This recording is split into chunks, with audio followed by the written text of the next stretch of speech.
আসসালামু আলাইকুম এভরিওয়ান। নতুন দিনের নতুন আরেকটি ব্লগে আপনাদের সবাইকে স্বাগতম আমাদের শিমুল মিমস লাইফস্টাইল চ্যানেলে। তো আজকের ব্লগটি থাকছে খুবই স্পেশাল একটা ব্লগ। তো সবাইকে আবার নতুন করে দেশ স্বাধীন হওয়ার উপলক্ষে সবাইকে অনেক অনেক শুভেচ্ছা। তো এখানে দেখতেই পাচ্ছেন আজ আমার বারান্দায় মাশাআল্লাহ অনেকগুলো ফুল ফুটেছে। পর্তুলিকা যে ফুলগুলো অনেকে টাইম ফুল বলে থাকি। তো ফুলগুলো মাশাআল্লাহ খুবই সুন্দর হয়ে ফুটেছে অনেকগুলো। তো আজকে দুপুর থেকে ব্লগটা শুরু করছি। তো এখানে দুপুরের জন্য আমি আলু ভেজে নিয়েছি আর পটল ভেজে নেব, বেগুনও ভেজে নেব। তো আজকে খুবই স্পেশাল একটা ব্লগ শেয়ার করতে যাচ্ছি আপনাদের সাথে। তো সকালে নাস্তা এগুলো কিছু আর শেয়ার করলাম না, রোজকার জিনিসই তো। তো দুপুরে রান্না থেকে আজকে ব্লগটা শুরু করলাম।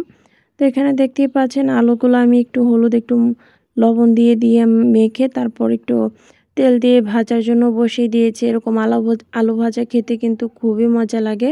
তো একবার ট্রাই করে দেখতে পারেন। তো আমার আলু ভাজাগুলো হয়ে গিয়েছে, এখন এগুলো নামিয়ে ফেলবো। আসলে এই দেশটা এই দ্বিতীয়বারের মতো স্বাধীন করতে যে ভাই বোনেরা শহীদ হয়ে গেছে, আল্লাহ যেন তাদের জান্নাতুল ফেরদৌস দান করুক। আর দেশটা আবার নতুন করে স্বাধীন হলো। এখন আমরা চাই সুন্দর সুষ্ঠু একটা ভালো রাষ্ট্র হিসেবে গড়ে উঠুক আর কি। তো আমাদের দেশটা কিন্তু আমাদেরকেই সুন্দর করে রাখতে হবে, সব কিছু রক্ষা করতে হবে। চারদিকে যে লুটপাটগুলো হয়েছে, অগ্নিসংযোগ হয়েছে, আসলে এগুলো হওয়ার কোনো কথা ছিল না। এগুলো যারা করেছে আমরা চাই সেগুলোর জন্য সুষ্ঠু একটা বিচার হোক, কারণ এগুলো কোনো ভালো কাজ ছিল না। আর আমাদের ছাত্ররা কোনো এগুলার আন্দোলনের ভিতর ছিল না। তাহলে এগুলা যারা করলো আমরা চাই তাদের সবাইকে যেন আইনের আওতায় আনা হোক। দেশের অনেক সম্পদ নষ্ট করা হয়েছে। দেশের সম্পদ নষ্ট করে জনগণের কি মিলবে? সেগুলো তো আবার আমাদেরকেই গড়ে তুলতে হবে, তাই না?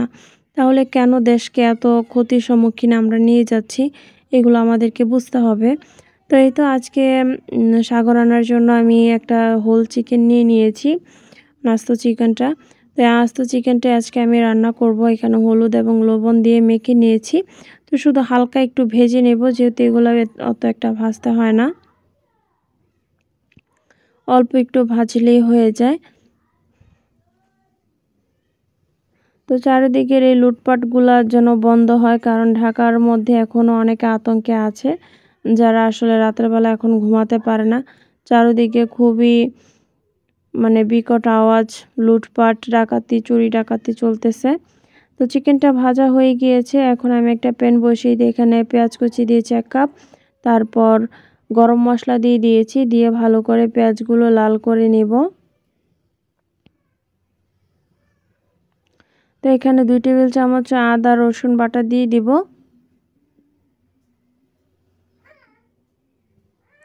তো আদা রসুনটা দিয়ে একটু ভালো করে নেড়ে তারপর গুঁড়া মশলাগুলো দিয়ে দিচ্ছি।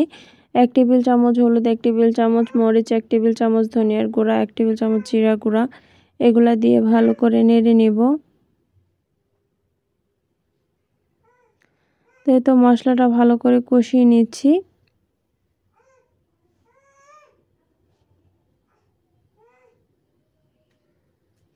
তো মশলাটা ভালো করে কষিয়ে নিয়ে আমি এখানে পরিমাণ মতো লবণ দিয়ে দিচ্ছি।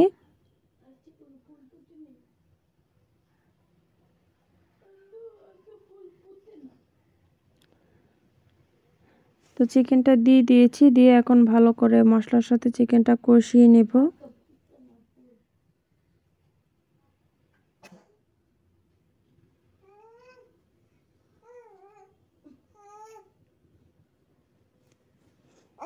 তো মশলাটা কষানোর হয়ে যাওয়ার পর আমি একটু পানি দিয়ে দিচ্ছি, যেন চিকেনটা সিদ্ধ হয়ে যায়, না হয় কিন্তু শক্ত থেকে যাবে। তো একটু পানি দিয়ে এটাকে আমি ভালো করে সিদ্ধ করে নিচ্ছি। তো পানিটা কিন্তু শুকিয়ে যাবে চিকেনটা সিদ্ধ হওয়ার সাথে সাথে।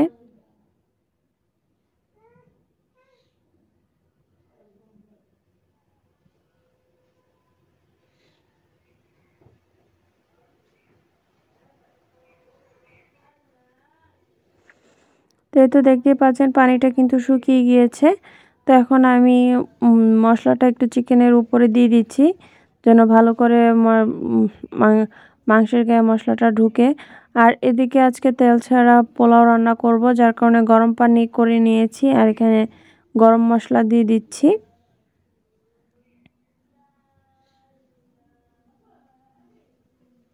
এখন আমি ধুয়ে রাখা 1 কেজি পোলার চাউল দিয়ে দিব। তো এখানে 1 কেজি পোলার চাউল জন্য আমি 2 লিটার পানি দিয়েছি আর কি, মোট 2 কেজি পানি। তো এখানে চালগুলা দিয়ে আমি এখন ঢেকে দিব।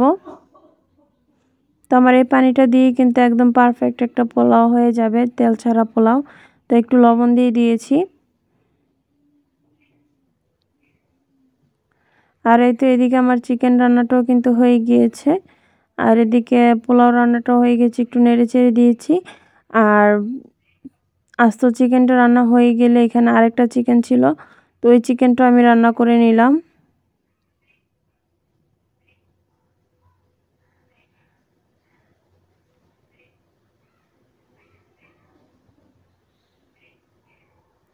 তো আমার রান্নাবান্না কমপ্লিট। তো এখন আমি ডালাটা সাজিয়ে নিব। তো এখানে ডালা সাজানোর জন্য আমি প্রথমে পোলাও দিয়ে দিচ্ছি প্লেটে।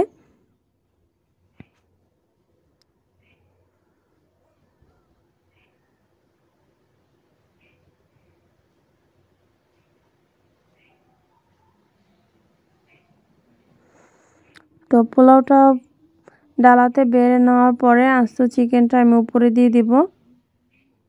আর এই মুহূর্তে কিন্তু কারেন্ট চলে গিয়েছে আমাদের, দুপুরবেলা কেন জানি না কারেন্টটা নিয়ে গিয়েছে, প্রায় অনেকক্ষণ পরে এসেছে। তো কি আর করার, কারেন্ট ছাড়াই কাজটা করে নিচ্ছি। এখানে আলু ভাজা, পটল ভাজা, তারপর বেগুন ভাজা দিয়ে আমি ডালাটা সাজিয়ে নিলাম।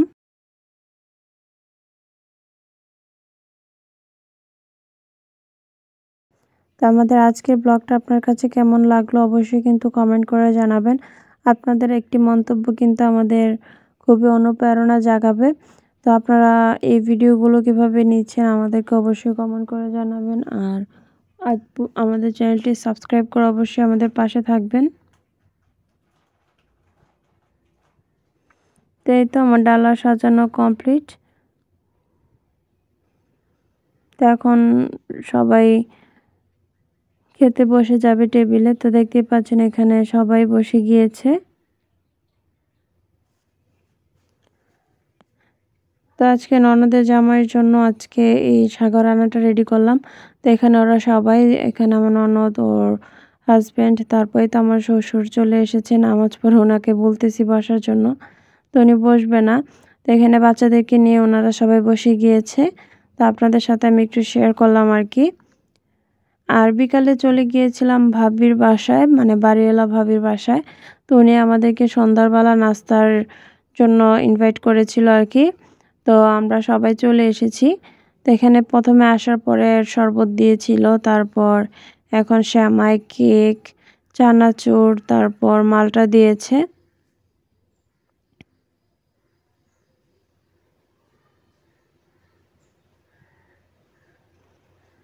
তো ভাবি আসলে খুবই ভালো মনের একজন মানুষ। তো আমরা সবাই গিয়েছি, যাওয়ার পর ওনারা খুবই খুশি হয়েছিল। তো এখানে সেমাই খাওয়ার পর আমি একটু নুডলস খেয়ে নিচ্ছি।